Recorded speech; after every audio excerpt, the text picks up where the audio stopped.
Good morning dear friend. Bihar civil court clerk mains के महामैराथन में आपका स्वागत है। मैं Ajay Chauhan, author of various competitive books of reasoning, आज क्लास 1 के तहत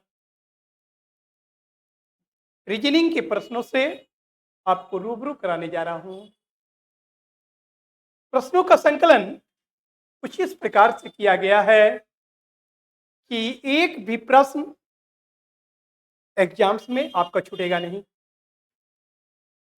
तो समय को व्यर्थ में व्यतीत किए बगैर आए प्रश्नों की रूपरेखा एवं हल करने की प्रक्रिया पर एक नजर डालें।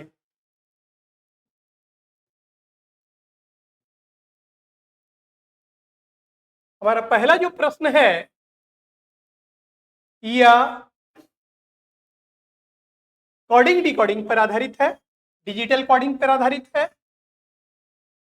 यहाँ पे क्या कहा जा रहा है, यदि old plus old plus old बराबर गुड हो तो सब गुड का आंकिक मान निम्न में से क्या होगा। यदि O बराबर 4, L बराबर 8 एंड G बराबर 1 हो तो हमें गुड का मान निर्धारित करना है, गुड का मान ज्ञात करना है। जहां की O का मान हमें दिया गया है 4 के रूप में, O का मान 4,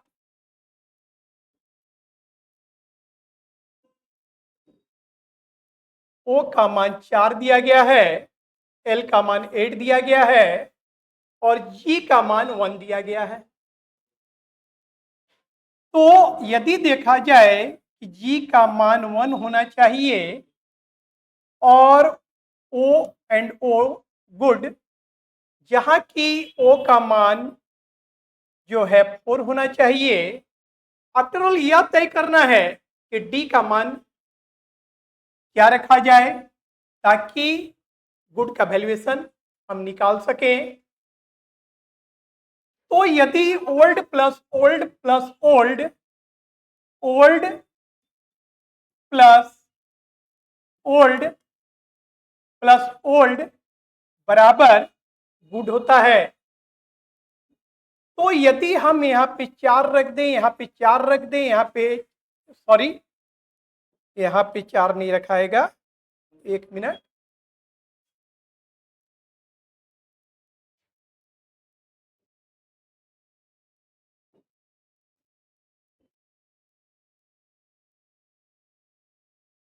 देखिए ओल्ड ओल्ड ओल्ड बराबर गुड हो रहा है, जहां पे G का मान 1 के रूप में दिया गया है, L का मान 8 के रूप में दिया गया है, O का मान 4 के रूप में दिया गया है। यदि हम O का मान 4, 4 और 4 रख दें और यदि L का मान 8, 8 और 8 रख दें और इसे जोड़े, तो यहां पे हम देख रहे हैं कि 8 और 8 को जोड़ते हैं तो यहाँ पे हमारा जो है आ जाता है 24 का 4, 8 8 16 और 8 24 का 4, और यह 4 और 4 4 12 और 2, तो यहाँ 14 आ जा रहा है, 144 आ जा रहा है। अब सवाल यह उत्पन्न होता है कि डी के स्थान पे क्या प्लेस किया जाए ताकि फर्दर आगे के मान में कोई परिवर्तन ना हो। अगर यहाँ पे हम कोई भी अन्य डिजिट, 0 के अलावे यहाँ कोई भी अन्य डिजिट अगर डालें तो यहाँ पे फिर मान परिवर्तित हो जाएगा। अगर हम यहाँ पे 0 के अलावे कोई भी बाय द विकल्प हम 7 नहीं ले सकते, यहाँ पे बाय द विकल्प हम 8 नहीं ले सकते, क्योंकि अगर 8 लेंगे तो 8 या 24 और यहाँ पे फिर 6 मान हो जाएगा, 24 और 2 26 हो जाएगा।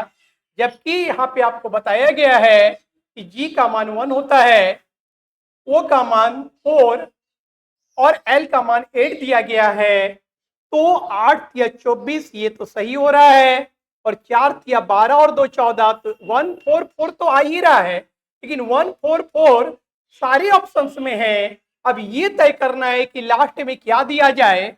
अगर हम लास्ट में 7 रखने का प्रयास करेंगे तो यहाँ पे 1 हो जाएगा, और 2 से रिमाइंडर बचेगा जो यहाँ ऐड करेंगे तो मान फिर परिवर्तित हो जाएगा। वो का परफेक्ट मान जो आपको 4 दिया गया है वह 4 आपको प्राप्त नहीं होगा। अगर किसी 9 को रखते हैं तो फिर भी मान आपका परिवर्तित हो जाएगा, 7 को रखते हैं तो फिर भी मान यहाँ परिवर्तित हो जाएगा। कहने का अर्थ है कि अगर 8 यहाँ रखने का प्रयास करेंगे तो 24 यहाँ पे हो जाएगा, तो आपका रेस्ट हाथ में रहेगा। वो यहाँ पे अगर देंगे तो मान परिवर्तित हो जाएगा एल का, जबकि एल का ओ का मान यहाँ पे 4 कंफर्म किया गया है कि ओ का मान 4 ही होना चाहिए और जी का मान 1 ही होना चाहिए।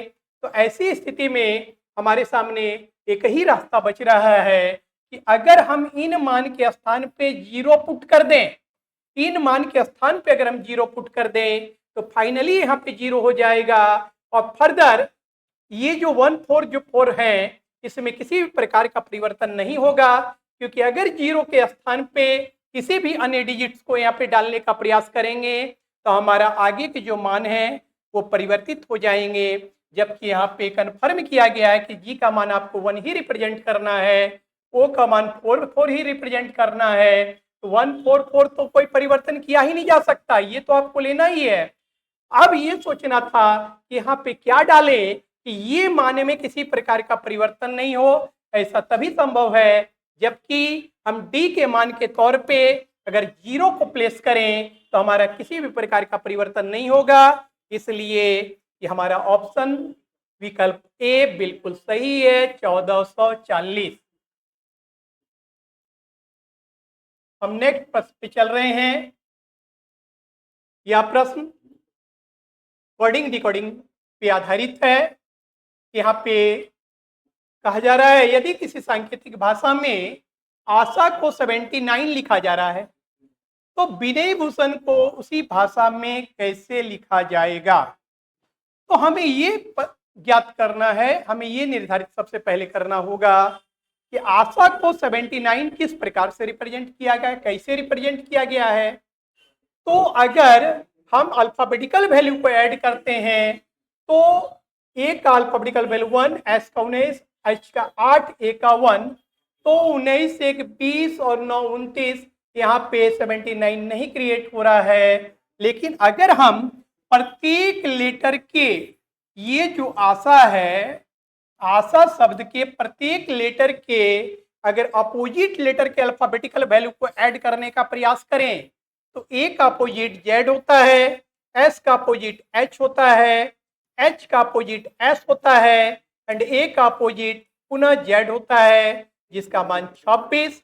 अगर हम ये 26 प्लस 8 प्लस 19 प्लस 26 को ऐड कर दें तो 6 9 15 5 20 23 और 6 जो है 29 के 9 और 2 2 4 1 5 और 2 7, तो ये 79 क्रिएट हो जा रहा है। कहने का अभिप्राय है कि आशा शब्द के प्रत्येक लेटर के अपोजिट लेटर के अल्फाबेटिकल वैल्यू वर्णमाला क्रमांकित मान को ऐड करके आशा को 79 के रूप में प्रदर्शित किया गया है। ठीक उसी प्रकार से अगर हम विनय भूषण के प्रत्येक लेटर के अपोजिट लेटर के मान को अगर जोड़ने का प्रयास करें तो देखिए चलते हैं क्या होता है, क्या हमें मान प्राप्त हो रहा है।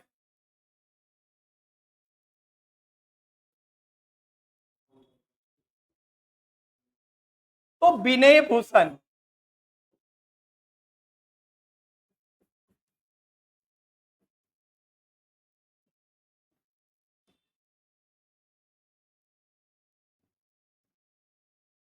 विनय भूषण VINAYPHUSHAN, तो भी का अगर ऑपोजिट लेते हैं तो ई होता है, ई का अल्फाबेटिकल वैल्यू 5, आई का अपोजिट लेटर आर होता है, आर का 18 और एन का अपोजिट एम होता है, एम का मान 13, ए का अपोजिट जेड होता है जेड का अल्फाबेटिकल 26 एंड वाई का अपोजिट बी होता है, बी का अल्फाबेटिकल वैल्यू 2, बी का वाई होता है, वाई का 25, एच का अपोजिट एस होता है, एस का 19, यू का अपोजिट एफ होता है, एफ का अल्फाबेटिकल 6, एस का एच होता है, एच का 8 और एच का एस होता है, एस का अल्फाबेटिकल वैल्यू 19 और ए का जेड होता है, जेड का अल्फाबेटिकल वैल्यू 26 और एन का एम होता है, एम का अल्फाबेटिकल वैल्यू 13 होता है। अगर हम इन मानों को जोड़े तो देखना होगा कि हमें क्या प्राप्त होता है। तो 5 plus 18 plus 13 plus 26 plus 2 plus 25 plus 19 plus 6 plus 8 plus 19 plus 26 and plus 13। 5 plus 18 plus 13 plus 26 plus 2 plus 25 एक प्लस 2 एक मिनट हाँ हाँ 25 पुनः 19 6 8 19 26 और 13 को अगर ऐड करें तो क्या प्राप्त होगा, वही हमारा आंसर्स के रूप में आएगा। तो 6 और 3 9 9 9 18 18 और 8 26 और 4 30 और 2 32 8 40 41 और 5 46 और 2 48 और 2 50 54 और 3 57 57 और 3 60 5 65 और 5 70। दैट इज द हमारा लास्ट डिजिट जो है 0 आ रहा है, 7 हमारा हाथ में है। तो 7 और 1 8 2 10 1 11 1 12 और 2 14 2 16 और 1 17 और 1 18। दैट मीन्स हमारा मान 180 प्राप्त होता है। अर्थात इसी भाषा में विनय भूषण को हम 180 के रूप में रिप्रेजेंट करेंगे। यहाँ पे क्लू क्या था कि प्रत्येक लेटर के अपोजिट लेटर के अल्फाबेटिकल वैल्यू को जोड़ के कोड किया गया है, डिजिटल कोड में रिप्रेजेंट किया गया है। तो जैसे कि आशा को 79 के रूप में रिप्रेजेंट किया गया था, ठीक उसी प्रकार से अगर विनय भूषण को रिप्रेजेंट करें तो इसका आंकिक मान डिजिटल वैल्यू संख्यांकिक मान 180 होगा, जो कि विकल्प डी में दिया गया है। यह प्रश्न एनालॉगी सादृश्यता से संबंधित है। यहाँ पे बताया जा रहा है कि जिस प्रकार पहाड़ का संबंध घाटी से है, उसी प्रकार शत्रु का संबंध किससे है। हमें पहाड़ और घाटी के रिलेशंस को देखते हुए, संबंधवाद का अवलोकन करते हुए शत्रु उस प्रकार का ही संबंध किसके साथ प्रदर्शित करेगा, इस बात का हमें निर्धारण करना होगा। हम यहाँ पे बताना चाहेंगे कि पहाड़ और घाटी के बीच रिलेशन क्या है। तो इसका रिलेशन है कि दो पहाड़ के बीच घाटी होती है। घाटी उस क्षेत्र को कहते हैं, दो पहाड़ के बीच के क्षेत्र को घाटी कहते हैं। तो यहाँ पे जिस प्रकार दो पहाड़ के बीच घाटी होती है, तो दो शत्रुओं के बीच क्या होगा, तो दो शत्रुओं के बीच संघर्ष होता है। इसलिए हमारा विकल्प डी बिल्कुल सही है। नेक्स्ट, यह प्रश्न लेटर बेस्ड एनालॉजी पे है।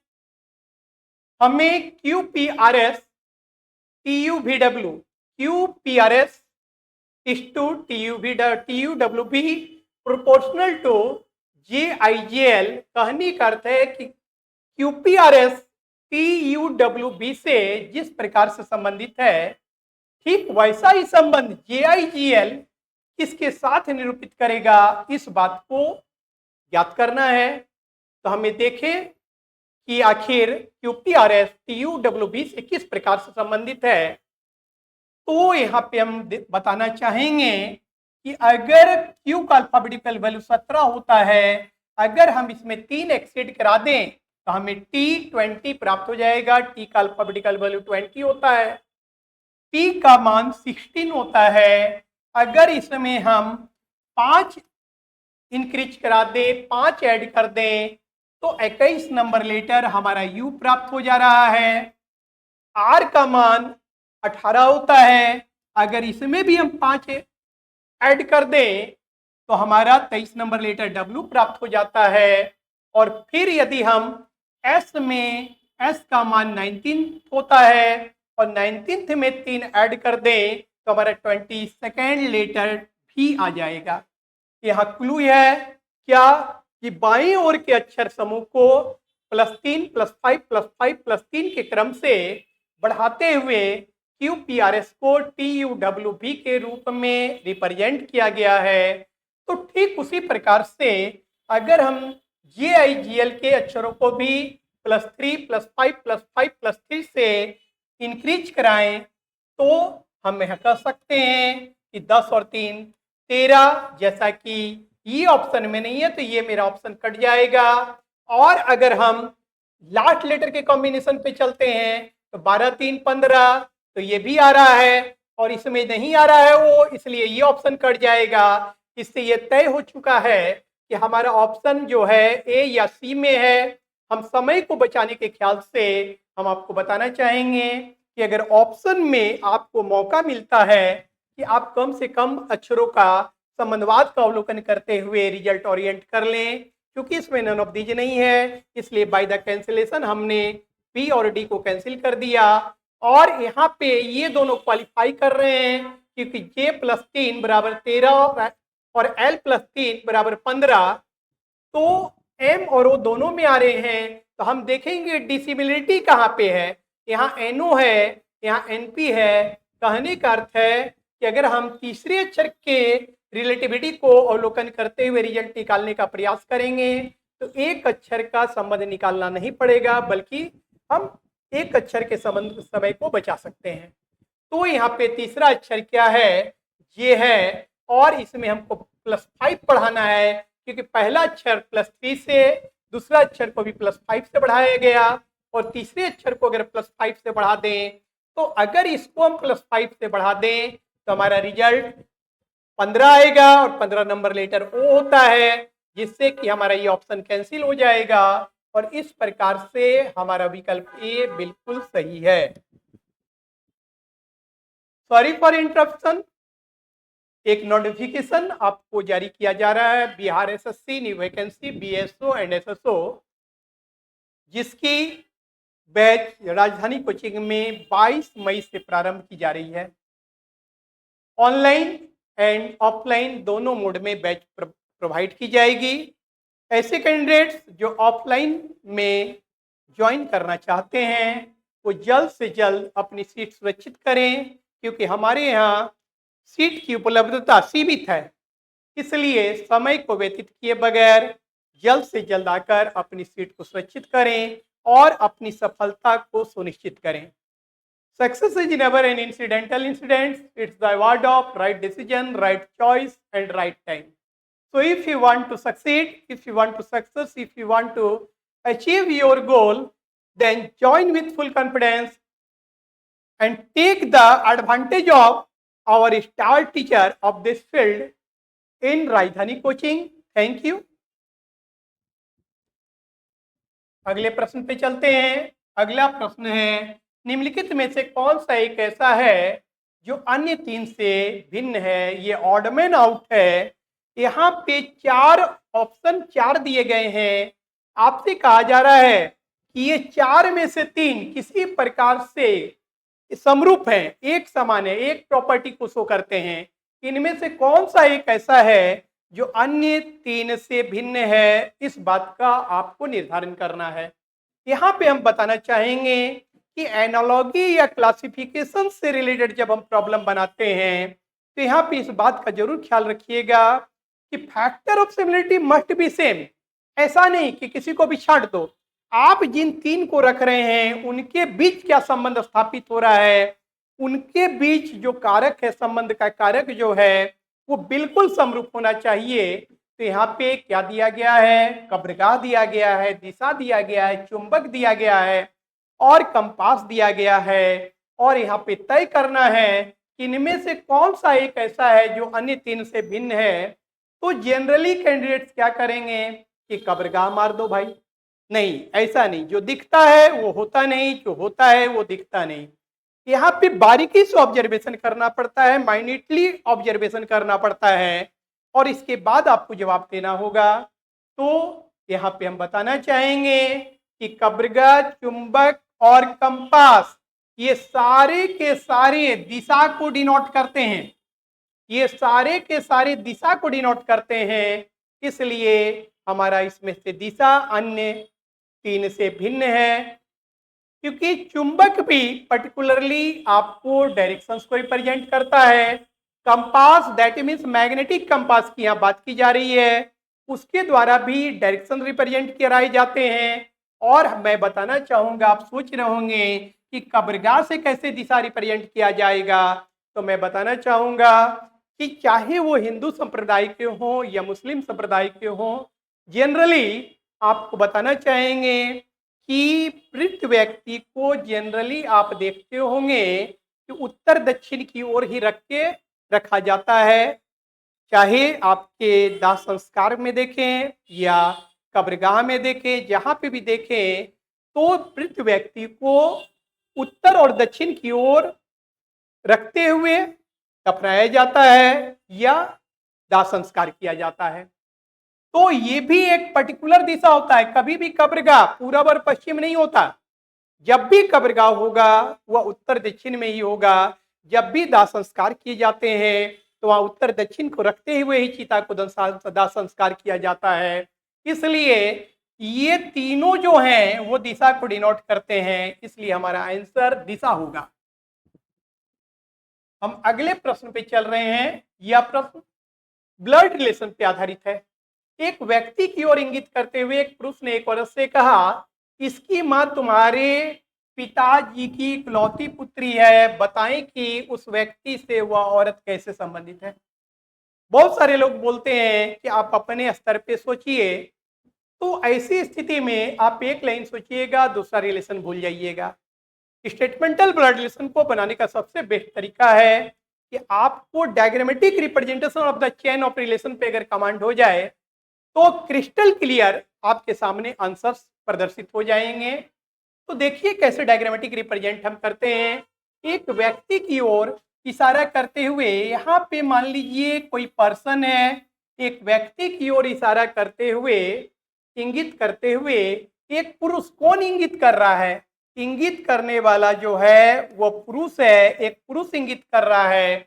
और इंगित करते हुए एक औरत से कहता है, दैट इज वो औरत से बात कर रहा है। इस औरत से एक पुरुष की ओर इंगित करते हुए, एक व्यक्ति की ओर इंगित करते हुए, इंडिकेट करते हुए ये पुरुष इस औरत से बात कर रहा है। इस औरत से कहता है, क्या कह रहा है? देखिए, कह रहा है कि इसकी माँ, किसकी माँ? दैट इज द, ये जो पर्सन की माँ, ये जो यहाँ पे ये पर्सन है, इसकी माँ तुम्हारे पिताजी, किसके पिताजी की बात हो रही है? एक व्यक्ति की ओर इंडिकेट करते हुए ये पुरुष कह रहा है, इस औरत से बात कर रहा है। क्या बात कह रहा है? क्या कह रहा है? कह रहा है कि ये जो पर्सन है, इसकी जो माँ है, तुम्हारे पिताजी, किसके पिताजी की बात हो रही है? यहाँ पे औरत के पिताजी की बात हो रही है, औरत के पिताजी की बात हो रही है। कहा जा रहा है इस व्यक्ति की जो माँ है, तुम्हारे पिताजी की इकलौती पुत्री है। इस औरत के पिताजी की ये कौन लगती है? इकलौती पुत्री लगती है। यदि आपके पिताजी के इकलौती पुत्री हो तो वह कौन होगा? आप होंगे। आपके पिताजी का अगर कोई इकलौता पुत्र होगा तो कौन होगा? तो वो आप हो गए।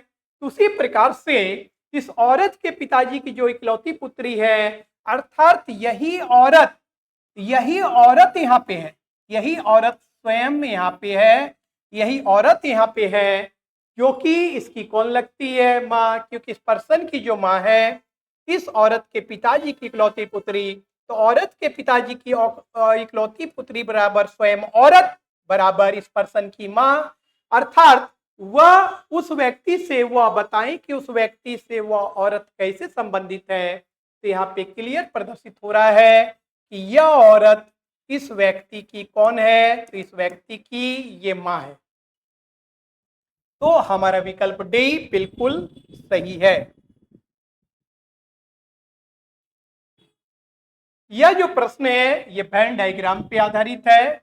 नीचे दिए गए आरेख का ध्यानपूर्वक अध्ययन करके यह ज्ञात करें कि वह युवक जो नौकरी करता है लेकिन शिक्षित नहीं है। कहने का अर्थ है यहाँ तीन प्रकार के वर्गों को रिप्रेजेंट किया गया है कि एक तो है वह युवक, एक जो है युवक है वह युवक जो नौकरी करता है।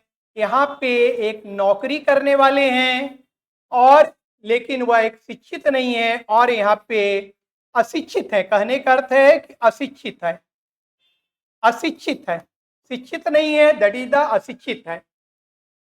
अध्ययन करके यह ज्ञात करें कि वह युवक जो नौकरी करता है लेकिन शिक्षित नहीं है। कहने का अर्थ है कि एक डायग्राम एक सर्किल युवक को रिप्रेजेंट कर रहा है, एक नौकरी को पेशा को रिप्रेजेंट कर रहा है और एक अशिक्षित को रिप्रेजेंट कर रहा है। तो कहने का अर्थ है कि युवक हो जो नौकरी करता हो, कहने का अर्थ है कि दो प्रॉपर्टी, कहने का अभिप्राय है कि दो प्रॉपर्टी तो आना चाहिए। दो प्रॉपर्टी कौन कौन? तो युवक और नौकरी करने वाला दो प्रॉपर्टी आना चाहिए, लेकिन वह शिक्षित नहीं है। तो कहने का अर्थ है कि जब भी हम चयन करने का प्रयास करेंगे तो हमें वैसी संख्याओं को चयन करना पड़ेगा जो कि केवल दो सर्किल के तहत कॉमन हो, क्योंकि यहाँ पे यह रिप्रेजेंट नहीं किया गया है कि कौन सा सर्किल युवक को रिप्रेजेंट कर रहा है, कौन सा सर्किल नौकरी पेशा को रिप्रेजेंट कर रहा है, कौन सा शिक्षित को रिप्रेजेंट कर रहा है, यह डायग्राम में व्यक्त नहीं किया गया है। तो ऐसी स्थिति में जो भी आंसर्स निकाले जाएंगे वो बिल्कुल ही संभावनाओं से युक्त होगा। हमें बस इतना ही देखना होगा कि दो सर्किल में कॉमन हो उसे ही लेना है, क्योंकि अशिक्षित नहीं है तो तीसरा सर्किल में आने का सवाल नहीं है। तो ऐसी स्थिति में हम देखने का अगर यह प्रयास करें कि उसे कौन रिप्रेजेंट करता है, कौन सी अंक के द्वारा उसे रिप्रेजेंट किया जा सकता है जो कि दो सर्किल में कॉमन हो। तो यहाँ पे 4 भी है जो कि दो ही सर्किल में है, 6 भी जो है दो ही सर्किल में है, और 2 भी जो है दो ही सर्किल में है। क्योंकि यहाँ पे ये मार्क नहीं किया गया कि कौन सा सर्किल किस चीज को रिप्रेजेंट कर रहा है, तो ऐसी स्थिति में संभावनाओं के तहत जब हम व्यक्त करेंगे तो हम कह सकते हैं कि आइदर 4 और 2 और 6, क्योंकि आइदर में ही आंसर आएगा, संभावनाओं से युक्त होगा। तो 4, 5, 6 का तो सवाल ही उत्पन्न नहीं होता।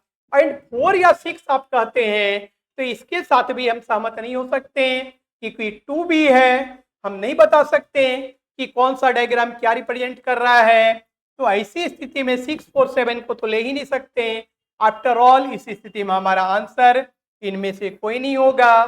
तो फाइनली इसका आंसर क्या होगा? तो फाइनली इसका आंसर आइदर 4 और 2 और 6 ये संभावनाएं व्यक्त की जाएगी। क्लियर? क्योंकि कौन सा डायग्राम क्या रिप्रेजेंट कर रहा है ये डायग्राम में व्यक्त नहीं किया गया, इसलिए संभावनाओं के तहत आपको रिप्रेजेंट करना होगा। नेक्स्ट, हमारा जो नेक्स्ट प्रश्न है ये डायरेक्शन सेंस से रिलेटेड है, दिशा परीक्षण से रिलेटेड है। यहाँ पे क्या कहा जा रहा है, देखिए AC के दक्षिण पूर्व में है। हम बताना चाहेंगे कि जनरली कैंडिडेट्स, बहुत सारे टीचर, बहुत सारे गुरुघंटाल जब भी किसी प्रॉब्लम को बनाने का प्रयास करते हैं तो तुरंत इस प्रकार का एक डायरेक्शनल मैप बना देंगे और उसी मैप पे जो है वो डांस करते हैं। तो ऐसा वही करते हैं जो कि ढक होते हैं, समझ रहे हैं ना? आप ऐसा करने का प्रयास नहीं कीजिएगा। सिंपल आपके पास इतना आइडिया होना चाहिए कि किसी भी पर्टिकुलर पॉइंट से यदि आप अपवर्ड स्ट्रेट जा रहे हैं, दैट इज द उत्तर की ओर जा रहे हैं, किसी भी पॉइंट से आप स्ट्रेट डाउनवर्ड जा रहे हैं, दैट इज द दक्षिण की ओर जा रहे हैं, किसी भी पॉइंट से आप स्ट्रेट राइटवर्ड जा रहे हैं, दैट इज द पूरब की ओर जा रहे हैं, और किसी भी पॉइंट से स्ट्रेट आप लेफ्टवर्ड जा रहे हैं, दैट इज द आप पश्चिम की ओर जा रहे हैं। और यदि यहाँ पे क्या कहा जा रहा है, देखिए AC के दक्षिण पूर्व में है तो यहाँ पे C के रेस्पेक्ट में A का पोजीशन बताया जा रहा है कि A जो है C के दक्षिण पूर्व में है। यहाँ पे हमने C को रख दिया, यहाँ पे हमने C को रख दिया। यदि डायरेक्ट दक्षिण कहा गया होता तो हम स्ट्रेट यहाँ पे आते हैं, लेकिन दक्षिण पूरब कहा गया है, इसलिए हम 45 डिग्री इधर टर्न ले लेंगे, इधर मूव कर जाएंगे। ए सी के ए जो है वह ए जो है सी के दक्षिण पूरब में है। ए जो है सी के, एक मिनट, ए जो है वह सी के दक्षिण पूरब में है। यहाँ पे ए है, ए किस डायरेक्शन में है? तो ए सी के दक्षिण पूरब में है, ए सी के दक्षिण पूरब में है, और बी सी के पूरब में है। बी जो है वह सी के पूरब में है, बी जो है सी के पूरब में है। तो सवाल यह उत्पन्न होता है कि बी आखिर सी के पूरब में कितनी दूरी पे है? क्या यहाँ है, क्या यहाँ है, क्या यहाँ है? अभी ये तय नहीं हो रहा है, लेकिन आगे हम इंफॉर्मेशन देखते हैं आगे क्या जानकारी दी गई है। आगे कहा जा रहा है कि बी सी के पूरब में और ए के उत्तर पूरब में, ए के उत्तर पूरब में है। तो हम बताना चाहेंगे between the two mid direction the angle between the two mid direction always 90 degree होता है। दो मिड डायरेक्शन के बीच का जो एंगल होता है वह 90 डिग्री एंगल होता है। इसलिए 90 डिग्री का जो कोण बनेगा, हम उस रेखा को जब बढ़ाएंगे तो जो स्ट्रेट लाइन यहाँ पे जो कटान बिंदु होगी वहां पे ही कौन होगा हमारा? तो ए सी के दक्षिण पूरब में, बी सी के पूरब में और ए के उत्तर पूरब में, अर्थात यहाँ पे हमारा बी रिप्रेजेंट किया जाएगा। और जो या हम उत्तर पूरब की ओर जो रेखा उत्तर पूरब की ओर जो लाइन यहाँ पे बढ़ा रहे हैं उस पे 20 से स्ट्रेट यहाँ जो लंब डालेंगे और जो कटान बिंदु होगा वहां पे ही बी को रिप्रेजेंट किया जाएगा। और यहाँ पे बता देना चाहते हैं कि आपको एंगल का कंसेप्ट मालूम होना चाहिए, अन्यथा आप कहेंगे कि बी सी के पूरब में, तो बी सी के पूरब में यहाँ पे भी हो सकता है, लेकिन यह इंफॉर्मेशन जो आपको दिया गया तो ये परफेक्ट आपको डायरेक्ट डिस्टेंस कवर कर बताएगा कि कहाँ पे रखा जाए, किस बिंदु पे रखा जाए, क्योंकि कंसेप्ट है कि between the two mid direction, angle between the two mid direction 90 degree होता है। तो यहाँ से 90 डिग्री करते हुए जो हम बढ़ाएंगे उत्तर पूरब की ओर और सी से जो यहाँ स्ट्रेट लंब डाला जाएगा तो जो यहाँ पे कटान बिंदु होगा ठीक वहीं पे बी रिप्रेजेंट करेंगे। आगे क्या कहा जा रहा है? आगे कहा जा रहा है यदि डी ए के उत्तर में, यदि डी जो है ए के उत्तर में, तो किसी भी पॉइंट से स्ट्रेट यदि आप अपवर्ड जाते हैं, किसी भी पॉइंट से आप स्ट्रेट अपवर्ड जाते हैं तो वह उत्तर काउंट होगा। किसी भी पॉइंट से अगर हम स्ट्रेट अपवर्ड जाते हैं तो वह उत्तर काउंट होगा। तो बताया जा रहा है डी ए के उत्तर में और बी के उत्तर पश्चिम में है, बी के उत्तर पश्चिम में है। तो यहाँ पे जो एंगल बनाया जाएगा वो कितने डिग्री का होगा? तो 45 डिग्री का होगा। The angle of mid direction on the proper direction, किसी भी प्रॉपर डायरेक्शन पे जो मिड डायरेक्शन का एंगल होता है वो 45 डिग्री पे फॉर्म करता है। तो इस प्रकार से यह जो पॉइंट है, जो कटान बिंदु हो है, क्योंकि यहाँ पे बताया जा रहा है कि डी ए के उत्तर पश्चिम में है, तो यहाँ इसका अभिप्राय है डी यहाँ पे है। क्लियर? डी ए से तो उत्तर, लेकिन बी के उत्तर पश्चिम में है। तो बताएं कि सी के किस दिशा में डी है, तो सी के रेस्पेक्ट में डी का डायरेक्शन क्या होगा, सी के रेस्पेक्ट में डी की पोजीशन क्या होगा, कौन सी दिशा है? तो यदि ऊपर जाते हैं, स्ट्रेट अगर ऊपर जाते हैं तो उत्तर कहलाता, लेकिन आप पूरब की ओर एनक्लाइंट ले रहे हैं, इसलिए ये क्या कहलाएगा? ये उत्तर पूरब कहलाएगा। अर्थात हमारा ऑप्शन नंबर ए बिल्कुल सही है। नेक्स्ट ये जो प्रश्न है ये सिलोजिज्म पे आधारित है। हमने जैसा कि हमेशा बताया कि सिलोजिज्म पे आधारित किसी भी प्रश्न को हल करने के क्रम में सर्वप्रथम आप इस बात का निर्धारण करने का प्रयास कीजिएगा कि दिया गया जो स्टेटमेंट है वो किस टाइप के प्रोपोजिशन से रिलेटेड है। हमने बताया था according to logic there are 4 types of proposition, 4 types of statement and it denoted by the 4 vowels letter A, E, I and O. A represent universal affirmative, E represent universal negative, I represent particular affirmative and O represent particular negative. तो हमारा जो पहला statement है वह ए group का है। हमने बताया था कि कैसे पहचानेंगे कि कोई भी स्टेटमेंट ए ग्रुप का है। तो ऑल से स्टार्ट करें और है पे एंड कर जाए तो समझ जाइएगा कि वह यूनिवर्सल अफर्मेटिव है। No, none, never, not a single से अगर करे, कोई से स्टार्ट कर नहीं है पे समाप्त हो जाए, इसका अभिप्राय है दिया गया स्टेटमेंट ई ग्रुप का है। और हम बताना चाहेंगे by the rule of mediate inference, मध्याश्रित अनुमान के नियमानुसार ए और ई यदि दिए गए कथन ए और ई से रिलेटेड हो तो जो निष्कर्ष आएगा वह ई में आएगा या ओ में आएगा। दो ही बातें हो सकती है। कब ई में आएगा? यदि निष्कर्ष में भाग लेने वाले दोनों ही टर्म पावरफुल हो, that is the dis, logic में उसे डिस कहा जाता है, तो आप ई में जाइएगा। और यदि निष्कर्ष में भाग लेने वाला एक टर्म अनडिस और दूसरा डिस हो तो आप ओ में जाइएगा। तो कैसे डिस और डिस पहचानते हैं? तो स्केल ऑफ डिस्ट्रीब्यूशन है ESD एंड EBD।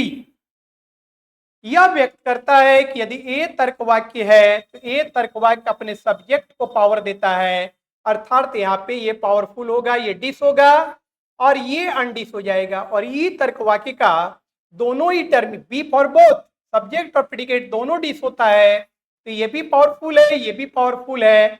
और यहाँ पे हमारा मिडिल टर्म कौन है? तो मिडिल टर्म ऐसे टर्म को कहते हैं जो दो या दो से अधिक कथनों में कॉमन हो। The term which is common in both statement is called middle term. और ये निष्कर्ष की प्रक्रिया में तो भाग लेता लेकिन स्वयं निष्कर्ष में नहीं आता जनरल वे में। तो यहाँ पे अब मेरा निष्कर्ष में भाग लेने वाला दोनों ही टर्म जो कुत्ता और लोमड़ी है वो डिस फॉर्म में है, इसलिए हम रिजल्ट ले सकते हैं, ई में रिजल्ट ले सकते हैं।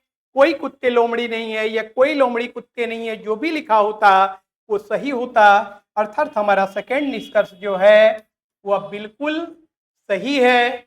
जबकि आप यहाँ पे लोमड़ी जो नेगेटिव का टर्म है, by the terms of negative statement affirmative conclusion can not be drawn, इसलिए ए और ई का रिजल्ट कभी भी ए में नहीं आता। ए और ई का कॉम्बिनेशन से जब भी रिजल्ट प्राप्त करेंगे तो या तो यूनिवर्सल नेगेटिव में आएगा या पर्टिकुलर नेगेटिव में आएगा। यदि निष्कर्ष में भाग लेने वाले दोनों ही टर्म डिस हो तो आपका रिजल्ट यूनिवर्सल नेगेटिव में आएगा, अर्थात हमारा निष्कर्ष 2 बिल्कुल सही है, ऑप्शन बी। अगले प्रश्न पे हम चल रहे हैं। यहाँ पे भी हम देखेंगे हमारा पहला स्टेटमेंट जो है ए ग्रुप का है, डिस्ट्रीब्यूशन स्केल एस्ड। दूसरा स्टेटमेंट भी हमारा ए ही ग्रुप का है, डिस्ट्रीब्यूशन स्केल एस्ड। और यहाँ पे जो हमारा मिडिल टर्म है वो चाचियां हैं। By the rule of mediate inference at least one time middle term must be completely distributed, otherwise conclusion can not be drawn. मध्याश्रित अनुमान के नियमानुसार कम से कम एक बार मध्य पद को पूर्णतः व्याप्त होना चाहिए। और मैं बताना चाहूंगा कि यहाँ पे सब्जेक्ट के स्थान पे रहने के कारण यह पावरफुल है, ये डिस्ट्रीब्यूट कर रहा है, अर्थात मिडिल टर्म आपका फंक्शन कर रहा है। तो ए प्लस ए के कॉम्बिनेशन से क्या रिजल्ट आता है तो हम बताना चाहेंगे यदि दिए गए कथन दोनों ही इनवर्सल अफर्मेटिव हो तो आपका रिजल्ट ए में आएगा या फिर आई में आएगा या फिर नहीं आएगा। कब ए में आएगा? यदि निष्कर्ष में भाग लेने वाले एक टर्म डिस दूसरा अनडिस रहे तो ए में जाएगा। अगर निष्कर्ष में भाग लेने वाले दोनों टर्म अनडिस हो तो आई में रिप्रेजेंट किए जाएंगे। और एम्प्टी जब अनडिस होता है, मिडिल टर्म पावरलेस होता है तो रिजल्ट नहीं आता। क्योंकि यहाँ पे मेरा मिडिल टर्म पावरफुल है इसलिए हम माताएं और महिलाओं को जोड़ते हुए रिजल्ट ले सकते हैं। सभी माताएं महिलाएं हैं, हमारा रिजल्ट यह होना चाहिए, लेकिन यहाँ पे आपने सभी महिलाएं माताएं लिखा। और जबकि ये आप ए टाइप में रिप्रेजेंट कर रहे हैं तो इसका स्केलिंग एस्ड होता है। यहाँ पे जो अनडिस था, यहाँ पे महिला ए तर्क वाक्य के प्रेडिकेट के स्थान पे रहने के कारण अनडिस था, जिसे आपने यहाँ डिस करने का प्रयास किया। और डिडक्टिव इन्फरेंस का नियम कहता है ऐसे टर्म जो स्टेटमेंट में डिस हो या अनडिस हो, तो डिस के बारे में कहा जाता है कि ऐसे टर्म जो स्टेटमेंट में अनडिस हो वो कंक्लूजन में डिस या अनडिस दोनों स्थिति में रह सकते हैं, लेकिन जो अनडिस है उसे कभी भी आप डिस्ट्रीब्यूट नहीं कर सकते। ये होगा। कहने का अभिप्राय है कि यहाँ पे जो महिलाएं हैं ये तर्कवाक्य के प्रेडिकेट के स्थान पे रहने के कारण पावरलेस है, जबकि आपने जब निष्कर्ष ए में रिप्रेजेंट किया और यहाँ महिलाओं को आपने पावर देने का प्रयास किया, क्योंकि ए तर्कवाक्य का सब्जेक्ट पावरफुल होता है और निगमन का नियम कहता है कि किसी भी अनडिस टर्म को डिस नहीं किया जा सकता, अर्थात पहला निष्कर्ष बिल्कुल सही। दूसरा निष्कर्ष जो आप ला रहे हैं, महिलाएं और चाचियां कहां से लाने का प्रयास कर रहे हैं, तो आप इस स्टेटमेंट को पलट कर लिखने का प्रयास कर रहे हैं, जिसको कि हम लोग कन्वर्सन कहते हैं। हम बताना चाहेंगे कि ए का कन्वर्सन जब भी होता है वो आई में होता है, कभी भी ए में नहीं होता, अर्थात ये भी गलत है। और अगर डिस्ट्रीब्यूशन पे देखा जाए तो आपने यहाँ पे भी महिला जो यहाँ पे अंडिस है, क्योंकि ये तर्कवाक्य केवल अपने सब्जेक्ट को पावर देता है, महिला जो यहाँ अंडिस है, आपने यहाँ पे भी डिस किया, अर्थात ये भी गलत है। अर्थात आपका दोनों के दोनों निष्कर्ष गलत हैं, न तो निष्कर्ष फर्स्ट न ही सेकंड निकलता है, अर्थात option C. Sorry for interruption, फिर से आपके सामने नोटिफिकेशन जारी किया जा रहा है।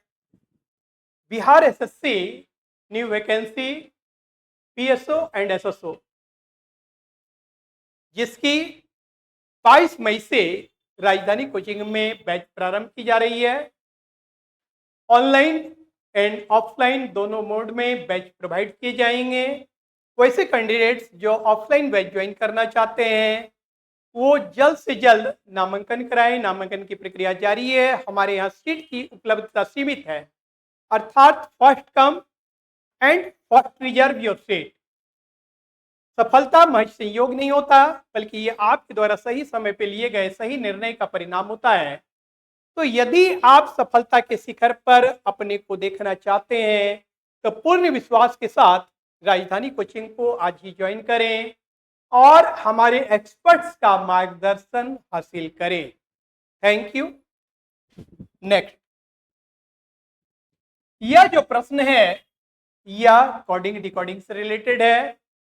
यहाँ पे विंग्स को star pond interrogation and equal, wings को स्टार पॉन्ड इंटोगेशन इक्वल और देन को $, कॉपीराइट इंटोगेशन लिखा जाता है। तो उसी सांकेतिक भाषा में नाइट को कैसे लिखा जाएगा, हम यहाँ पे बताना चाहेंगे कि यदि problematic word that is the प्रासनिक शब्द, यदि प्रासनिक शब्द का निर्माण क्लू वर्ड के कुछ अक्षरों के द्वारा किया गया हो, ये सब देखिए ये सब क्लू वर्ड है, ये क्लू वर्ड है। आप देख रहे हैं कि विंग और देन के लेटर्स के आधार पे नाइट का फॉर्मेशन किया जा सकता है। यदि प्रासनिक शब्द का निर्माण क्लू वर्ड के कुछ अक्षरों के द्वारा किया गया हो एवं क्लू वर्ड में कुछ अक्षर कॉमन हो और उनके लिए कॉमन कोड का ही प्रयोग किया गया हो, तो इससे स्पष्ट होता है कि प्रत्येक लेटर का वो जिस भी क्रम में मौजूद है ठीक उसी क्रम में उनके लिए सिंबॉलिक कोड का प्रयोग किया गया है। आप यहाँ पे देखें, आप यहाँ पे देखें कि विंग में यहाँ एन का प्रयोग किया गया है और यहाँ एन की जगह इंट्रोगेशन का प्रयोग नजर आ रहा है। ठीक उसी प्रकार से आप देन में भी देखें, यहाँ एन का प्रयोग किया गया है और एन के स्थान पे यहाँ पे भी इंट्रोगेशन का प्रयोग किया गया है। अर्थात इससे बिल्कुल इस बात की पुष्टि होती है या स्पष्ट होता है कि जो भी अक्षर जिस भी क्रम पर मौजूद है ठीक उसी क्रम पर उनके लिए विशेष सिंबल्स का प्रयोग किया गया है। फिर से एक बार हम आपको बता देना चाहते हैं कि यदि प्रासनिक शब्द, इसे प्रासनिक शब्द कहा जाता है, यदि प्रासनिक शब्द का निर्माण क्लू वर्ड, ये आपको हिंट के रूप में दिए जाते हैं, क्लू वर्ड के कुछ अक्षरों से किया गया हो, साथ ही क्लू वर्ड में कुछ अक्षर कॉमन हो और उनके लिए ठीक उसी पोजीशन पर कॉमन कोड का प्रयोग किया गया हो, इससे स्पष्ट होता है कि प्रत्येक लेटर का एक अपना विशिष्ट कोड है और वो जिस क्रम पर व्यवस्थित किए गए हैं ठीक उसी क्रम पर जो है उनके सिंबॉलिक कोड रिप्रेजेंट किए गए हैं। तो एन के लिए हम सेलेक्ट करेंगे क्या, एन का कोड हमारा यहाँ पे क्या है, तो इंट्रोगेशन, तो हमारा इंट्रोगेशन। और जैसा कि आप देख रहे हैं क्या ओवरऑल सभी में इंट्रोगेशन है? ओवरऑल सभी में इंट्रोगेशन है। तो ऐसे प्रश्नों में हम कोशिश करेंगे cancel the maximum option, try to cancel the maximum option. यदि हम समय बचाना चाहें तो हमारा प्रयास रहेगा कि हम अधिक से अधिक ऑप्शन को कैंसिल करते हुए बनाएं, तो आपका समय बचाया जा सकता है। दूसरे लेटर पे अगर फोकस करें, अगर ई पे ही हम फोकस करें, ये रेंडमली फोकस करना पड़ेगा। यदि हम ई पे ही फोकस करें तो ई का मान क्या होता है? ई का मान कॉपीराइट होता है। ई का मान एक मिनट, एन का मान इंट्रोगेशन एंड ई का मान कॉपीराइट होता है। ई का मान यहाँ पे कॉपीराइट है। तो इस स्थिति में हमारा ये जो ऑप्शन है ये कैंसिल हो जाएगा। और यहाँ पे देखिए यह डिसिमिलर है, ये दोनों में सेम है, ये डिसिमिलर है। कहने का अर्थ है अगर आई के मान को देखा जाए तो आई का मान पॉन्ड होता है। उस स्थिति में जब आई का मान पॉन्ड होता है तो उस स्थिति में हमारा ये ऑप्शन कैंसिल हो जाएगा, बच जाएंगे ये दोनों ऑप्शन। और ये दोनों ऑप्शन में डिसिमिलरिटीज कहाँ पे, असमानता कहाँ पे है? इस पॉइंट पे है। कहने का अर्थ है अगर टी का मान देख लिया जाए तो रिजल्ट ओरिएंट किया जा सकता, और आप देख रहे हैं कि टी का मान @ होता है, इसलिए जब टी का मान @ है, यहाँ पॉइंट दिखाया गया तो ये नहीं हो सकता, इसलिए हमारा ऑप्शन नंबर सी बिल्कुल सही है। फिर से देख लीजिए कि एन के लिए इंट्रोगेशन, एन के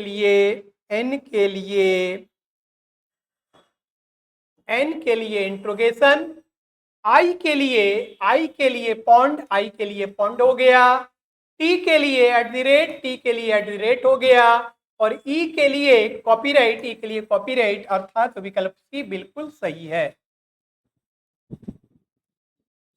हम अगले प्रश्न पे जा रहे हैं। वर्ड्स बेस्ड सब्स्टिट्यूशंस पे आधारित है। यहाँ पे शब्दों की श्रृंखला दी गई है, शब्दों का एक चेन दिया गया है, और यहाँ पे सब्स्टिट्यूशंस पे, वर्ड सब्स्टिट्यूशंस पे आधारित है, शब्दों के प्रतिस्थापन पर यह आधारित है। क्या कहा जा रहा है? यदि लाल को हरा कहा जाए, हरा को पीला कहा जाए, पीला को नारंगी कहा जाए, नारंगी को गुलाबी, गुलाबी को नीला, नीला को सफेद, सफेद को काला, और कहा जाए तो गुलाब के पौधे का पत्ती का रंग क्या होगा? हम बताना चाहेंगे कि जब भी इस प्रकार के प्रश्न से आपका सामना हो तो पूरे प्रश्न को पढ़ के अपना समय निरर्थक व्यतीत करने का प्रयास नहीं कीजिएगा। ऐसे प्रश्नों को हल करने के क्रम में केवल आप देखेंगे, उस जगह पे देखने का प्रयास करेंगे, केवल इतना ही देखने का प्रयास करेंगे कि प्रश्न में पूछा क्या गया है। कहने का अर्थ है कि strike eight the last point, strike on the last point, आप लास्ट बिंदु पर स्ट्राइक कीजिएगा कि पूछा क्या जा रहा है। तो यहाँ पे पूछा जा रहा है गुलाब के पौधे के पत्ती का रंग क्या होगा, गुलाब के पौधे के पत्ती का रंग क्या होगा। तो इस प्रकार के प्रॉब्लम को बनाने का ट्रिक इतना ही ट्रिक है कि proper value of the asking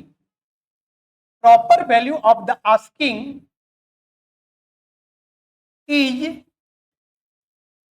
called what, proper value of the asking is called what. कहने का अर्थ है जो आपसे पूछा जा रहा है is called what, immediately next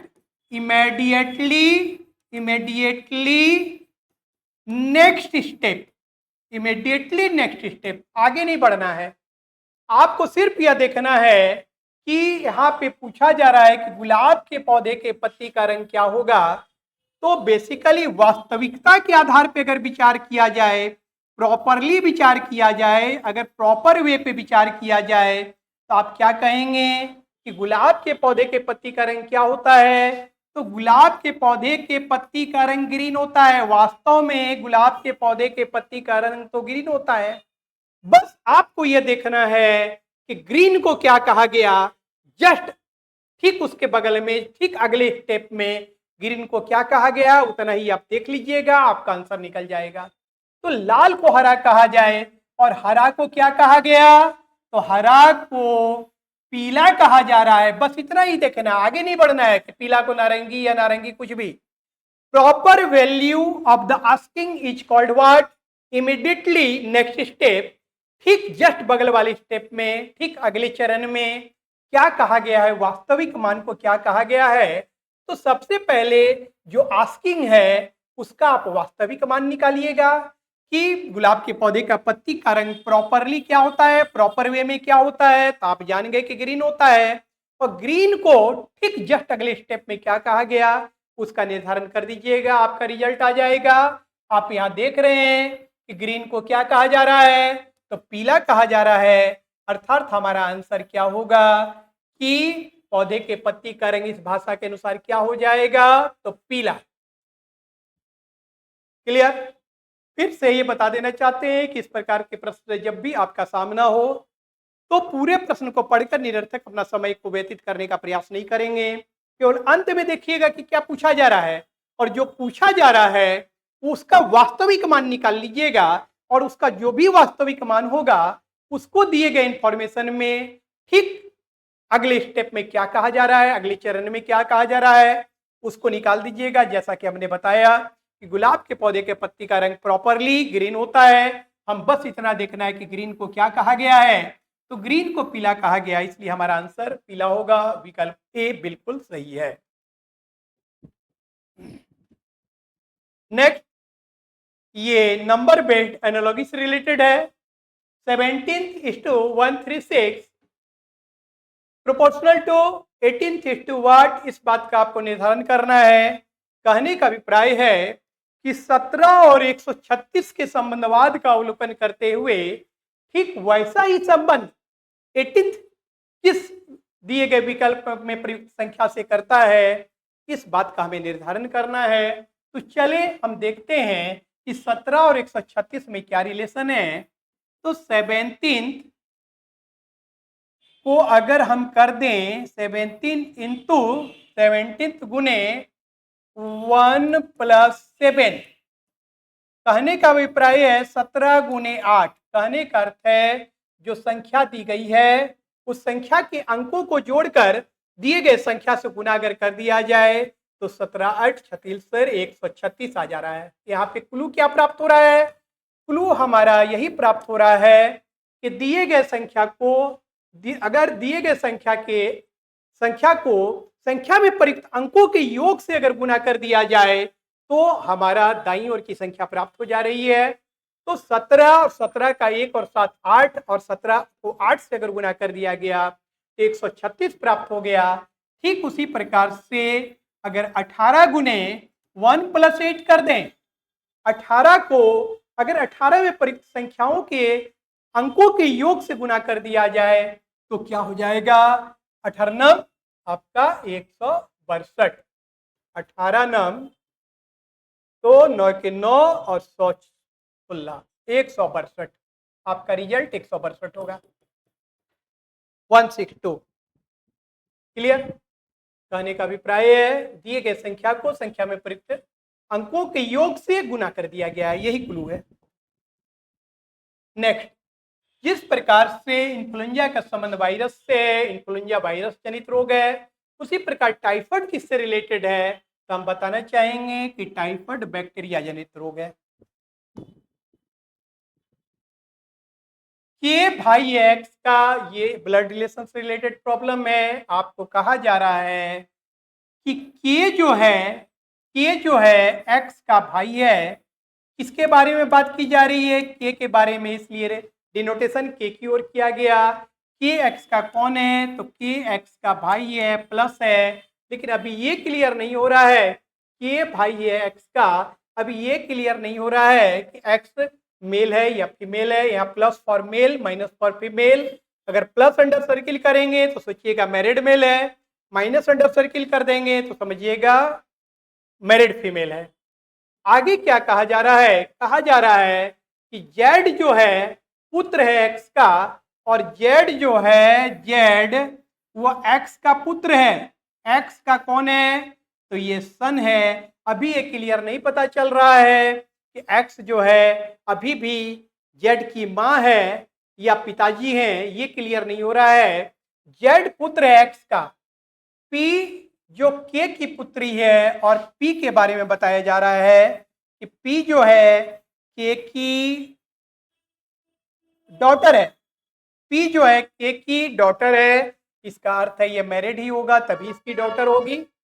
P जो है के की पुत्री, नहीं नहीं एक मिनट, पी जो के की पुत्री है एन से विवाहित है। पी जो के की पुत्री है, पी जो के की पुत्री है एन से विवाहित है, एन से मैरिड विथ एन, ये जो है एन से विवाहित है।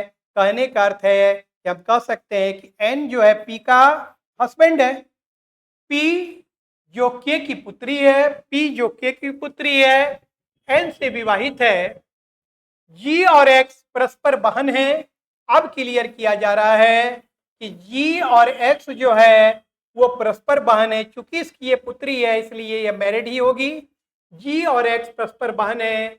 बताएं कि जी का जेड से क्या संबंध है। जी जो है वह जेड की कौन लगती है, ये आपको पता करना है। फिर से यहाँ पे ध्यान दीजिए, कहा जा रहा है कि भाई एक्स का, बहुत सारे लोग कहेंगे कि आप अपने स्तर पे सोचिए और सोच के बनाइए। हम बताना चाहेंगे कि ऐसा कहना बिल्कुल गलत है, क्योंकि आप एक कड़ी को सोचेंगे तो उतने देर में दूसरी कड़ी को आप भूल जाएंगे। लेकिन यदि आपको डायग्रामेटिक रिप्रेजेंटेशन पे कमांड हो तो प्रश्न पढ़ते पढ़ते आप डायग्रामेटिक रिप्रेजेंट करें, और प्रश्न जैसे ही समाप्त होगा, डायग्रामेटिक रिप्रेजेंटेशन जैसे ही समाप्त होगा, आपका आंसर बिल्कुल क्लियर क्रिस्टल की तरह आपके समझ पहुंच जाएगा, प्रदर्शित हो जाएगा बिल्कुल क्रिस्टल क्लियर की तरह। ठीक, तो एक बार फिर से देखिए क्या कहा जा रहा है। के भाई है एक्स का, के बारे में बात की जा रही है। फर्स्ट टाइम जिसके बारे में बात की जाती है उसे हम लोग अंडर द सर्किल या अंडरलाइन भी कर देते हैं, और डिनोटेशन के की ओर की जा रही है थ्रू एक्स के is the brother of x and Z पुत्र है एक्स का। और यहाँ पे बताया गया Z is the son of x. अभी क्लियर नहीं हो रहा है कि ये पिता है या माँ है। आगे है कि पी जो के की पुत्री है, P is the daughter of के। पी जो के की पुत्री अर्थात के विवाहित है, के इसके पिता है, का विवाह एन से हुआ है, एन इसका हस्बैंड है। After all G and X परस्पर बहन है, ये दोनों आपस में बहन है, सिस्टर है। तो आपको बोला जा रहा है बताएं कि जी का जेड से क्या संबंध है। कहने का अभिप्राय है कि इधर से अभी कोई लेना देना ही प्रश्न का नहीं रहा। जो भी प्रश्न का लेना देना है यहाँ तक ही में से सीमित हो गया है, क्योंकि आपको जी और एक्स परस्पर बहन है और ये क्लियर हो चुका है कि ये इसकी कौन लगेगी, तो ये इसकी माँ हो गई है और ये माँ की बहन है। तो डेफिनेटली है कि माँ की बहन कौन होगी। यहाँ पे पूछा जा रहा है कि जी का जेड से क्या संबंध है, that is the G Z की कौन है। तो जी जो है जेड की माँ की कौन है, माँ की बहन है। और माँ की बहन को क्या कहते हैं, तो माँ की बहन बराबर मौसी। इसलिए ऑप्शन नंबर बी बिल्कुल सही है। सॉरी फॉर इंटरप्शन, रुकावट के लिए खेद है। फिर से आपके समझ एक नोटिफिकेशन जारी हो रहा है, Bihar SSC new vacancy BSO SSO, जिसकी राजधानी कोचिंग में 22 मई से बैच प्रारंभ की जा रही है। ऑनलाइन एंड ऑफलाइन दोनों ही मोड में बैच प्रोवाइड किया जाएगा। ऐसे कैंडिडेट जो ऑफलाइन मोड में बैच करना चाहते हैं, ऑफलाइन मोड ज्वाइन करने को इच्छुक हैं, वो जल्द से जल्द आएं और अपना सीट सुरक्षित कराएं। नामांकन की प्रक्रिया जारी है। हमारे यहाँ सीट की उपलब्धता सीमित है। सफलता महज संयोग नहीं होता, बल्कि ये आपके द्वारा सही समय पर लिए गए सही निर्णय का परिणाम होता है।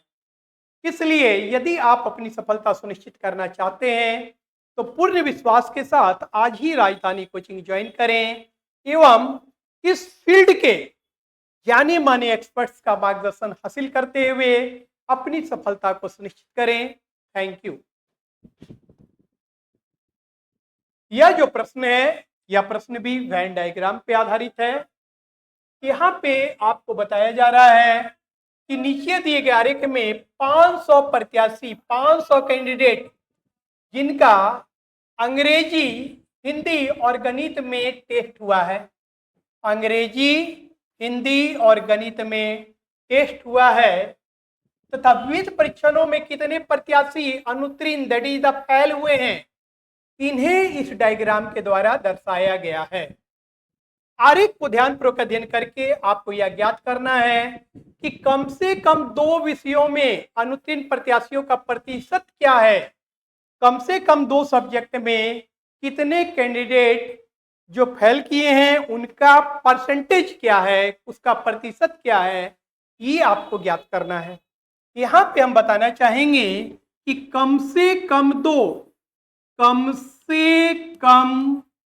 2 का अभिप्राय क्या होता है। अगर आपसे कहा जाए कि कम से कम 2 रुपया लाइएगा, तो कम से कम 2 का मतलब होता है 2 से तो कम किसी कीमत पे नहीं होगा, 2 से तो कम किसी कीमत पे आप नहीं लाएंगे, लेकिन 2 से अधिक आप 1000 भी ले आएंगे तो अभी कम से कम 2 में शामिल हो जाएगा।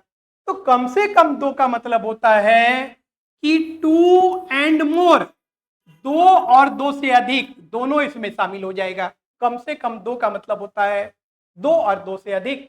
तो देखिए कि कम से कम 2 जो है कितने हैं, तो कम से कम 2 यहाँ पे देखिए, ये 12, ये 12, ये 10 और ये 5। कहने का अर्थ है कि 12 + 12 + 10 + 5।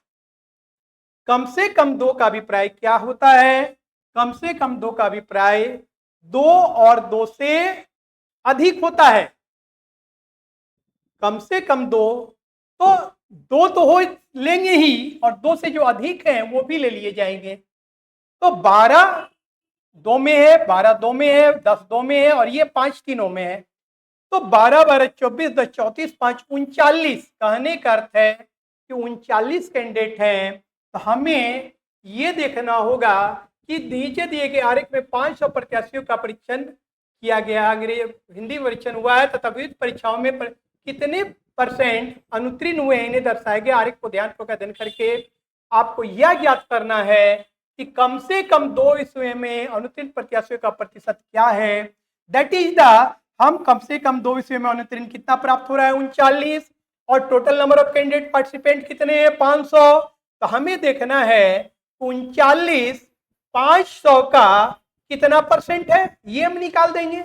39 जो है वो 500 का कितना % है, उतने ही कैंडिडेट जो है अनुत्तीर्ण होंगे, उतने ही कैंडिडेट का प्रतिशत अनुत्तीर्ण कैंडिडेट का प्रतिशत होगा। तो ये देखिए 5 हो गया और ये 5 सते 35 और बच गया, और से ये क्या हो जाएगा 35 4 7.8%। 7.8%। 39 500 का कितना % है ये हमने निकाला, 5 सते 35, 4 पॉइंट डाला, 0 8 5 40, 7.8%। क्लियर। हमारा नेक्स्ट प्रश्न सीटिंग अरेंजमेंट से रिलेटेड है। 8 मित्र A B C D E F G H एक वृत्ताकार घेरे में केंद्र की ओर मुख करके बैठे हैं। 8 मित्र जो हैं एक वृत्ताकार घेरे में केंद्र की ओर मुख करके बैठे हैं। तो 8 प्लेस पहले जनरेट कर दीजिए। सभी का मुख केंद्र की ओर है। 1 2 3 4 5 6 7 8, 8 प्लेस जनरेट मैंने कर दिया। हमने बताया था कि जब भी सीटिंग अरेंजमेंट से रिलेटेड प्रॉब्लम्स को बनाएं और जबकि व्यक्ति विशेष का मुख केंद्र की ओर हो, तो ऐसे स्थिति में अरेंजमेंट की प्रक्रिया का प्रारंभ दिए गए क्षेत्र के लोअर बेस से कीजिएगा। इसलिए it is easy to confirm the persons left and right by our left and right. Plus arrangement की प्रक्रिया का प्रारंभ यदि कोई कंफर्मिंग पॉइंट दिया गया हो तो कंफर्मिंग पॉइंट से ही प्रारंभ करेंगे, ज्यादा बेहतर होगा। वैसे पॉइंट को कंफर्मिंग पॉइंट कहते हैं जो एक निश्चित दूरी और दिशा को व्यक्त करता हो। यदि वैसा कंफर्मिंग पॉइंट नहीं हो तो सेमी कंफर्मिंग को भी आप फर्स्ट टाइम कंफर्मिंग मानते हुए प्रॉब्लम बना सकते हैं। तो यहाँ पे कंफर्मिंग पॉइंट देखते हैं कि क्या है। A B C D E F G H एक वृत्ताकार घेरे में केंद्र की ओर मुख करके बैठे हैं। बी जी और डी के बीच में है। ये तो सेमी कंफर्मिंग है कि बी जो है जब भी रहेगा जी और डी के बीच में रहेगा। ये तीनों का तो कॉम्बिनेशन बनेगा ही, लेकिन अभी ये जीबीडी भी हो सकता है या डीबीजी भी हो सकता है, ऐसे भी हो सकता है। इसलिए अभी हम छेड़ने का प्रयास इसको नहीं करेंगे। देखते हैं कोई और जो है ठोस कन्फर्मिंग पॉइंट अगर प्राप्त हो जाए तो हम वहां से बढ़ेंगे तो ज्यादा बेहतर होगा। बी जी और डी के बीच है, ये तो आप नहीं लेके चलेंगे। एच बी के बाईं और तीसरे, ये 100% कन्फर्म है कि एच जो है वह बी के बाईं और तीसरे है, तो हम बी को यहां पे रख दें। और एच कहां पे है? बी के बाईं और तीसरे है, तो पहला, दूसरा, तीसरा, तो एच और बी का पोजीशन 100% कन्फर्म हो गया। एच बी के बाईं और तीसरे एवं ए के दाईं और दूसरे स्थान पे है। दैट इज द ए के दाईं और अगर ये दूसरा है तो ए एच के रेस्पेक्ट में बाईं और दूसरा हो जाएगा। तो कहने का अर्थ अगर यहाँ पे ले लें तो देखिए इससे ये सेकेंड टी आर हो गया, सेकेंड टू द राइट हो गया, और इससे देखिए ये आपका थर्ड टीएल हो जाएगा, थर्ड टू द लेफ्ट हो गया। आपको ये कंफर्मिंग पॉइंट है, बिल्कुल निश्चित दूरी और दिशा को व्यक्त कर रहा है। अगर ऐसा पॉइंट प्राप्त हो जाए तब वहां से ही प्रोसीड करेंगे, ज्यादा बेहतर होगा। अगर यार ऐसा पॉइंट नहीं मिलता तो सेमी कंफर्मिंग को लेके भी चलते हैं। और बता देना चाहते हैं कि सेमी कंफर्मिंग पॉइंट को भी first time as a confirming consider कीजिएगा। जैसे यहाँ पे बोला गया था कि जी बी और डी के बीच में है, तो रेस्पेक्टिवली जैसे बोला है वैसे ही लेके चलेंगे, लेकिन संभावनाओं को इस स्थिति में नकारा नहीं जा सकता। अगर कुछ विशेष बातें होती है तो हमें इसके स्थान को परिवर्तन भी करना पड़ सकता। बी तो फिक्स है, लेकिन जी और डी के स्थान को चेंज किया जा सकता अगर जरूरत पड़ती तो। लेकिन देखते हैं क्या हो रहा है। ये तय है कि जहां भी रहेंगे तीनों एक साथ रहेंगे, एक ग्रुप में रहेंगे। यहाँ कंफर्मेशन चूंकि मिल गया, एच बी के बाईं ओर, एच बी के बाईं ओर पहला, दूसरा, तीसरे स्थान पे है और ए के दाईं ओर दूसरे स्थान पे है, तो ये कंफर्म हो गया। बी, एच और ए का स्थान 100% कंफर्म हो गया, इसको हम बिल्कुल नहीं छोड़ेंगे। सी, ए और जी के बीच में है और सी के बारे में बताया जा रहा है, सी के बारे में बताया जा रहा है कि सी जो है ए और जी के बीच में है, तो इधर तो सी लाने का कोई सवाल ही उत्पन्न नहीं होता। आप अब बोलिएगा कि सर यहाँ पे रख दीजिए सी ए और जी के बीच में है, ये भी स्थान क्लियर हो गया। तो उस स्थिति में जो हमारा पहले हम कह रहे थे कि देखिए यहाँ पे अगर परिवर्तन करने की जरूरत पड़ी तो हम परिवर्तन करेंगे, क्योंकि यहाँ बोला था बी जी और डी के बीच में है, तो हमने बोला रेस्पेक्टिवली रखिए। और यहाँ संभावना को नकारा नहीं जा सकता, क्योंकि अगर परिवर्तन करने की जरूरत पड़ेगी तो हम इसके और इसके स्थान को परिवर्तन करने की सोच सकते हैं, और वही यहाँ पे हो भी गया है। क्योंकि सी इधर जब रिजर्व कर लिया सीट, सी का सीट इधर रिजर्व हो गया, तो अब जो है बी जी और डी के बीच में है, तो फाइनली अब डी का पोजीशन यहाँ पे क्रिएट हो जाता है कि बी जो है जी और डी के बीच में है। क्लियर? बी जी और डी के बीच में है, बैठा है। बी और ई एक दूसरे के आमने सामने नहीं बैठे हैं। आगे कह रहा है कि बी और ई को आप यहाँ पे प्लेस नहीं कर सकते, तो हमारे पास सीट बचा कहाँ? हमारे पास केवल ये सीट बच रहा है, इसलिए हम यहाँ पे ई को प्लेसिंग दे देंगे और बच गया अब हमारे पास कौन? हमारे पास A B C D F में केवल एफ बच रहा है, and at the last moment F को हमने यहाँ पे रिप्रेजेंट कर दिया। इस प्रकार से यह पूरा सेटअप हो चुका है। अब देखते हैं यहाँ पे क्या कहा जा रहा है। निम्नलिखित में से कौन सा कथन सत्य नहीं है? इनमें से कौन सा कथन सत्य नहीं है?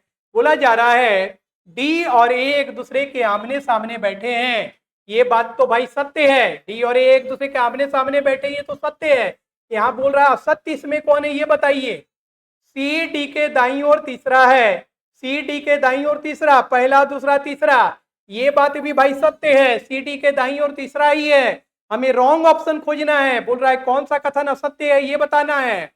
ई एफ और डी के बीच में बैठा है, ई जो है एफ और डी के बीच में नहीं बैठा है। हम यहाँ पे क्लियर देख रहे हैं कि ई जो है वह ई जो है वो एच और डी के बीच में बैठा है, तो ई जो है एफ और डी के बीच में नहीं बैठा। ये जो बात है ये बिल्कुल जो है फॉल्स है, ये असत्य है, नॉट ट्रू, ये नहीं ट्रू है। आगे ए सी और एफ के बीच में बैठा है, ए जो है देखिए ए तो सी और एफ के बीच में बैठा है, ये बात सही है। अर्थात यहाँ पे हमारा असत्य कौन सा है? तो ई एफ और डी के बीच में नहीं, बल्कि ई एच और डी के बीच में बैठा है। अर्थात हमारा option number C option number C बिल्कुल, ऑप्शन नंबर सी, हाँ ऑप्शन नंबर सी बिल्कुल सही है। ई एफ और डी के बीच में नहीं है बल्कि ई एच और डी के बीच में है। तो कौन सा सत्य पूछा जा रहा था, कौन सा कथन सत्य नहीं है, दैट इज द सत्य है, असत्य ये है, बाकी बात सारे के सारे सत्य है। नेक्स्ट, यह जो हमारा प्रश्न है यह रैंकिंग पे आधारित है और न्यूमरल रैंकिंग पर आधारित है। हमने बताया था कि प्रश्नों की प्रकृति के आधार पे रैंकिंग पे आधारित प्रश्नों को दो वर्गों में वर्गीकृत किया गया है। पहला न्यूमरल रैंकिंग एंड दूसरा कंपैरेबल रैंकिंग। ऐसे रैंकिंग जो आंकिक गणनाओं पे आधारित होते हैं उसे हम न्यूमरल रैंकिंग कहते हैं। It completely based on hard and fast rule of regulations of mathematical calculation. ये गणितीय गणनाओं पे आधारित होता है। देखिए क्या कहा जा रहा है, छात्रों के किसी कतार में अनिल बाएं से 17वें स्थान पे है। हम यहाँ पे अनिल को 17th पोजीशन पे रख दिए फ्रॉम लेफ्ट, बाएं से, दैट इज द लेफ्ट से। तथा बिंदु, और बिंदु के बारे में बताया जा रहा है, बिंदु दाएं से 8th पोजीशन पे है, ये 17th पोजीशन पे है। क्लियर। अब देखिए क्या कहा जा रहा है, छात्रों के किसी कतार में अनिल बाएं से 17वें पोजीशन पे है और बिंदु दाएं से 8वें पोजीशन पे है। जब ये दोनों परस्पर अपना स्थान परिवर्तन कर ले, कहने का अर्थ है कि बिंदु यहाँ पे आ जाएगी न्यू पोजीशन और जो है अनिल यहाँ पे आ जाएगा। दोनों अपना स्थान परिवर्तन कर लिए। जब ये दोनों अपना स्थान परस्पर परिवर्तन कर लेते हैं, जब ये दोनों परस्पर अपना स्थान परिवर्तन कर लेते हैं, कहने का अभिप्राय है, कहने का अभिप्राय है, कहने का अभिप्राय है कि अनिल के पोजीशन पे बिंदु आ गई और बिंदु के स्थान पे अनिल आ गया। ये कहने का अभिप्राय है। अनिल बाएं से 17वें नंबर पे है, बिंदु दाएं से 8th पोजीशन पे है और दोनों अपना स्थान इंटरचेंज कर लिए हैं। जब यदि ये दोनों परस्पर अपना स्थान परिवर्तन कर लेते हैं तो बिंदु बाएं से 17वें हो जाती है। अरे बिंदु अगर बाएं से 17वें नंबर पे आएगी तो बिंदु तो ऐसे भी बाएं से 17वें ही होगी, ये बताने की बात नहीं है। यदि अनिल का पोजीशन बाएं से 17 है, अब बिंदु अगर अनिल के पोजीशन पे आ जाए तो ये बिना बताए भी आप जान सकते हैं कि बिंदु बाएं से 17वें ही होगी, क्योंकि कोई अगर बाएं से 17 नंबर पे आ जाए तो जहां भी हो, अगर बाएं से 17 नंबर पे आ गया तो वो तो 17वां ही कहलाएगा। तो बिंदु बाएं से 17वां है। तो कहने का अभिप्राय है कि दाएं से बिंदु का पोजीशन बताया नहीं जा रहा है, बिंदु का पोजीशन बाएं से ही बताया जा रहा है। तो बताएं कि इस कतार में कुल कितने छात्र हैं। तो हम बताना चाहेंगे कि परिवर्तन पे आधारित प्रश्नों में यदि कोई व्यक्ति प्रारंभ में जिस ओर से किसी पोजीशन पे था, अगर परिवर्तित क्रमांक भी उसी ओर से व्यक्त नहीं किए जाए, कहने का अर्थ है बिंदु अगर दाएं से 8वें पे है और परिवर्तित रैंक भी इसका दाएं से अगर बताया जाता तब तो रिजल्ट ओरिएंट हो जाता। अगर अनिल बाएं से 17 है, इसका यदि परिवर्तित क्रमांक भी बाएं से ही बताया जाता तो रिजल्ट हो जाता।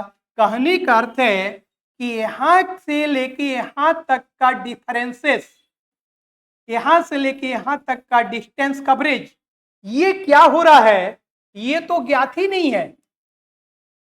तो सिंपल आपको बताएंगे कि परिवर्तन पे आधारित प्रश्न में कोई व्यक्ति प्रारंभ में किसी पोजीशन पर किसी ओर से किसी पोजीशन पे किसी क्रमांक पे हो और परिवर्तित क्रमांक उसी ओर से अगर व्यक्त नहीं किया जाए, कहने का अर्थ अगर बिंदु दाएं से 8वां है और इसका परिवर्तित क्रमांक अगर दाएं से ही नहीं बताया जाए, ये अनिल बाएं से 17वां है और इसका परिवर्तित क्रमांक बाएं से ही फिर नहीं बताया जाए, तो ऐसे प्रश्नों में आप उत्तर ज्ञात नहीं कर सकते, क्योंकि ये बीच का जो डिफरेंसेस है, यहाँ पे जो डिफरेंस आ रहा है कि कितना ये परिवर्तन के बाद कितना इंक्रीज या डिक्रीज किया, ये आपको ज्ञात ही नहीं हो रहा है।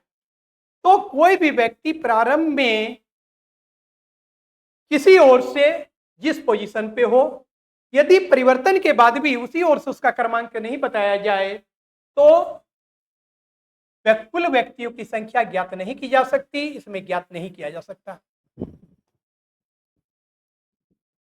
दिया गया प्रश्न, सिलोजिज्म पर आधारित है। तो यहाँ पे हम देखते हैं क्या है कि सभी बिल्लियां पुस्तकें हैं, ये हमारा स्टेटमेंट ए ग्रुप का है, और सभी पुस्तकें गायक हैं, ये भी हमारा स्टेटमेंट ए ग्रुप का है। और यहाँ पे मिडिल टर्म क्या है, पुस्तक है। हमने बताया था the term which is common in both statement is called middle term, and by the rule of immediate inference at least one time middle term must be completely distributed, otherwise conclusion cannot be drawn। मध्याश्रित अनुमान के नियमानुसार middle term को कम से कम एक बार पूर्ण रूप से व्याप्त होना चाहिए, और यहाँ पे ये ए तर्क वाक्य के सब्जेक्ट के स्थान पे रहने के कारण पूर्ण रूप से व्याप्त हो चुका है, तो हमारा निष्कर्ष प्राप्त होगा। हम बताना चाहेंगे by the rule of immediate inference A plus A यदि दिए गए दोनों ही कथन यूनिवर्सल अफर्मेटिव हो तो इसका रिजल्ट या तो ए में आएगा या आई में आएगा या नहीं आएगा। कब ए में आएगा, यदि निष्कर्ष में भाग लेने वाला एक टर्म डिस दूसरा अनडिस हो तो ए में जाइएगा, यदि निष्कर्ष में भाग लेने वाला दोनों टर्म अनडिस अनडिस हो तो आई में जाइएगा, और यदि आपका एम्प्टी अनडिस्ट्रीब्यूटेड हो तो रिजल्ट नहीं आता है। तो यहाँ तो आपका एम्प्टी डिस है, क्योंकि ए तर्क वाक्य अपने सब्जेक्ट को पावर देता है, इसलिए डिस्ट्रीब्यूट है। और हमने बताया था कि डिस्ट्रीब्यूशन का स्केलिंग है एट, इव्ड, इंड, ऑब्ड। इसके द्वारा हम लोग पता कर लेते हैं कि किसके पास पावर है। कहने का अर्थ है कि मिडिल टर्म को कम से कम एक बार पावरफुल होना चाहिए, और निष्कर्ष में भाग जो ले रहे हैं उनके पास भी पावर होता है। ए तर्क वाक्य का हमेशा सब्जेक्ट पावरफुल होता है, ई तर्क वाक्य का सब्जेक्ट प्रेडिकेट दोनों पावरफुल होते हैं। आई का एन फॉर नन, ना सब्जेक्ट ना प्रेडिकेट, किसी के पास पावर नहीं होता है। और यदि दिया गया तर्क वाक्य वो श्रेणी का हो तो उसका केवल प्रेडिकेट पावरफुल होगा। तो यहाँ हमारा दिया गया दोनों स्टेटमेंट एक ग्रुप का है, और मिडिल टर्म हमारा पुस्तक जो कि डिस है। यहाँ पे सेकंड स्टेटमेंट में निष्कर्ष में भाग लेने वाले टर्म कौन कौन है, बिलिया और गायक है, जहाँ की बिलिया हमारा डिस है क्योंकि ए तर्क वाक्य का सब्जेक्ट पावरफुल होता है, और गायक जो अनडिस है क्योंकि ए तर्क वाक्य का प्रेडिकेट अनडिस्ट्रीब्यूट होता है। जब भी रिजल्ट आएगा तो हमारा रिजल्ट सभी बिल्लियां गायक हैं ये लाया जा सकता है, और हमारा रिजल्ट ए में आ रहा है क्योंकि यह डिस और ये अनडिस फॉर्म में आ रहा है, इसलिए हमारा पहला निष्कर्ष तो 100% सही है। ये पुस्तक और बिलिया को कहाँ से लाया गया, तो आपने पहले स्टेटमेंट को पलटने का प्रयास किया गया है। कहने का अर्थ है कन्वर्सन करने, अगर पलटा जाए स्टेटमेंट तो उसको कन्वर्सन कहा जाता है। और हम बताना चाहेंगे कि ए का कन्वर्सन हमेशा आई में होता है, ए में कभी भी नहीं होता। क्लियर, ए का कन्वर्सन आई में होता है, ई का कन्वर्सन ई में होता है, आई का कन्वर्सन आई में होता है, और ओ का नहीं होता है। ये कन्वर्सन है। जब हम सिंगल स्टेटमेंट से कंक्लूजन निकालते हैं तो there are 5 types of immediate inference, conversion, obversion, contraposition, inversion और इम्प्लीकेशन। लेकिन एग्जाम में आपसे कन्वर्सन और इम्प्लीकेशन से ही प्रश्न पूछे जाते हैं, रेयरली ऑब्वर्सन से पूछा जाता है। तो कैसे समझेंगे कि कन्वर्सन हो रहा है, तो हमने बताया कि यदि स्टेटमेंट आपको 25 लिखा हुआ हो और कंक्लूजन 52 नजर आए, that is the interchanging of the place of the object term, तो समझ जाइएगा कन्वर्सन हो रहा है। और कुछ नियम है कि ए तर्क वाक्य का कन्वर्सन आई में जाएगा, ई का ई में होगा, आई का आई में होगा नहीं। तो आपने ए का ए में करने का प्रयास किया, और यहाँ पे भी डिस्ट्रीब्यूशन की पॉलिसी हो रही है, डिस्ट्रीब्यूशन का दोष लग रहा है। पुस्तक ए तर्क वाक्य के प्रेडिकेट के स्थान पे रहने के कारण यहाँ पे पावरलेस है, अनडिस्ट्रीब्यूटेड है। जबकि आपने जब ए में रिप्रेजेंट करने का प्रयास किया तो आपने यहाँ पे उसको पावर दे दिया क्योंकि ए तर्क का सब्जेक्ट डिस्ट्रीब्यूट होता है, और निगमन का नियम कहता है, रूल्स ऑफ डिडक्टिव इन्फरेंस कहता है, ऐसे टर्म जो स्टेटमेंट में डिस हो, निगमन का नियम कहता है ऐसे टर्म जो स्टेटमेंट में डिस हो या अनडिस, यहाँ पे ऐसे टर्म जो स्टेटमेंट में डिस हो वो कंक्लूजन में डिस या अनडिस किए जा सकते हैं, लेकिन जो अनडिस है वो अनडिस होना चाहिए, उसे डिस कभी नहीं किया जा सकता। कहने का अभिप्राय है यदि आपके पॉकेट में 50 रुपया है तो आप 50 रुपया तक की सामान खरीदने की बात कर सकते हैं। आप 50 रुपया लेके अगर 100 रुपया की सामान खरीदने की बात करेंगे तो वो बिल्कुल ही तर्कसंगत नहीं होगा। कहने का अभिप्राय है यदि आप कमजोर हैं और किसी सांड के सामने जाके बोलेंगे कि आ सांड मुझे मार, आप बैल मुझे मार, तो ये मूर्खता ही होगा। तो कहने का अर्थ है कि यदि आप कमजोर हैं तो पावर दिखाने का प्रयास नहीं करें, जबकि जिसके पास पावर है वो पावर दिखा भी सकता है, नहीं भी दिखा सकता है, वो दोनों ही चलेगा। क्लियर? तो वही बात यहाँ पे भी लागू होता है। हमें निष्कर्ष और स्टेटमेंट दोनों को बैलेंस करना होता है, और ये स्केल ऑफ सिलोजिज्म है, ये डिस्ट्रीब्यूशन स्केल है, जिसके माध्यम से ही हम लोग चेक करते हैं। अर्थात हमारा दूसरा निष्कर्ष जो है वो 100% गलत है। अर्थात केवल हमारा पहला निष्कर्ष सभी बिल्लियां गायक हैं, ये बिल्कुल सही है। अर्थात ऑप्शन नंबर हमारा ए होगा। नेक्स्ट, यह भी प्रश्न सिलोजिज्म पे आधारित है। यहाँ पे हम देखेंगे कि हमारा पहला स्टेटमेंट जो है वो आई ग्रुप का है। कैसे समझते हैं कि आई का है? तो कुछ से स्टार्ट हो, है पेंड कर जाए तो समझ जाइएगा आई का है। दूसरा स्टेटमेंट ए ग्रुप का है। कैसे समझेंगे कि ए का है? तो यदि सभी प्रत्येक से स्टार्ट करें, है पेंड करे तो समझ जाइएगा पूर्णव्यापी सकारात्मक है, ये अंशव्यापी सकारात्मक है। या मिडिल टर्म क्या है? तो मिडिल टर्म बिल्ली के बच्चे हैं, ये मिडिल टर्म है। The term which is common in both statement is called middle term. और हमने जैसा कि बताया था कि डिस्ट्रीब्यूशन स्केल पे आई का इंड, ए का एस स्केल ऑफ सिलोजिज्म है। ये आई तर्क वाक्य का कोई भी टर्म पावरफुल नहीं होता, दोनों ही नैन for none, no subject of predicate, दोनों अंडेस। कहने का अभिप्राय है कि यहाँ पे आपका ये भी अंडिस है, ये भी अंडिस है, इसके पास दोनों में से किसी के पास पावर नहीं है। और ये तर्क वाक्य अपने सब्जेक्ट को पावरफुल करते हैं, सब्जेक्ट डिस्ट्रीब्यूटेड होता है। यहाँ पे ये डिस है जबकि ये अंडिस है, और आपका मिडिल टर्म अंडिस है। तो हमने कहा था कि bye the rule of mediate inference, by the rule of mediate inference, by the rule of deductive inference, at least one time middle term must be completely distributed, otherwise conclusion cannot be drawn। कहने का अर्थ है कि अगर अगुआ, ये अगुआ है, दोनों में जो कॉमन है वो अगुआ हुआ। यदि अगुआ पावरफुल है ही नहीं तो शादी तो संपादित हो ही नहीं सकता। वही बात है, कहने का अभिप्राय है लड़की या लड़का किसी भी पक्ष पे अगुआ का पकड़ हो तभी शादी संपादित होता है।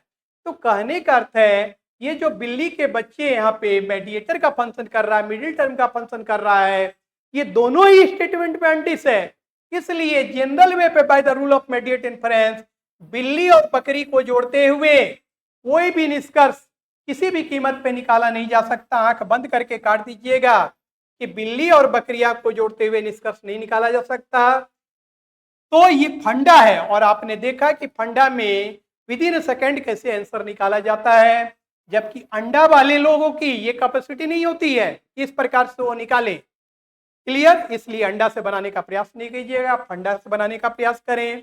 और फंडामेंटल कंसेप्ट के लिए केवल 1 घंटा या 1 क्लास काफी नहीं होता, बल्कि अगर 2500 क्लास दे दिया जाए तो सिलोजिज्म का क्लास संपादित नहीं किया जा सकता। सिलोजिज्म को के अध्ययन के लिए अधिक से अधिक क्लास की जरूरत होती है। खैर, इस प्रकार से आज का पहला क्लास जो है यहाँ पे ही हम विराम करते हैं। आपको हमारा ये लेक्चर, हमारे ये डिस्कशंस कैसा लगा, अपने बहुमूल्य कमेंट्स के माध्यम से अवगत कराने का प्रयास करेंगे। साथ ही राजधानी कोचिंग या पर्टिकुलर हमसे आपकी कोई अपेक्षा हो तो अपने अपेक्षाओं से भी अवगत कराने का प्रयास करेंगे। हमारा प्रयास रहेगा कि राजधानी कोचिंग के माध्यम से अपना बेस्ट से बेस्ट आपको प्रदान करें, ताकि आपकी सफलता सुनिश्चित हो, आप अपने लक्ष्य को हासिल करें, सफलता के शिखर पे पहुंचे। आपको यह भी बताना चाहेंगे कैसे कैंडिडेट्स जो महामैराथन का पीडीएफ प्राप्त करना चाहते हैं तथा इसका शॉर्ट आंसर प्राप्त करना चाहते हैं, तो राजधानी कोचिंग के टेलीग्राम चैनल से आप इसे डाउनलोड कर सकते हैं। Thank you, have a nice day. Next class में रेस्ट प्रश्न के साथ, महामैराथन के रेस्ट प्रश्न के साथ फिर से हम आपके समक्ष उपस्थित होंगे। आफ्टर ऑल हम यह भी बता देना चाहते हैं कि अंत में एक जो और आपका क्लास होगा वो बिल्कुल महामैराथन स्क्वायर होगा, एक्सेप्शनल महामैराथन होगा। उसको देखना या करना ना भूलें। Thank you, have a nice day.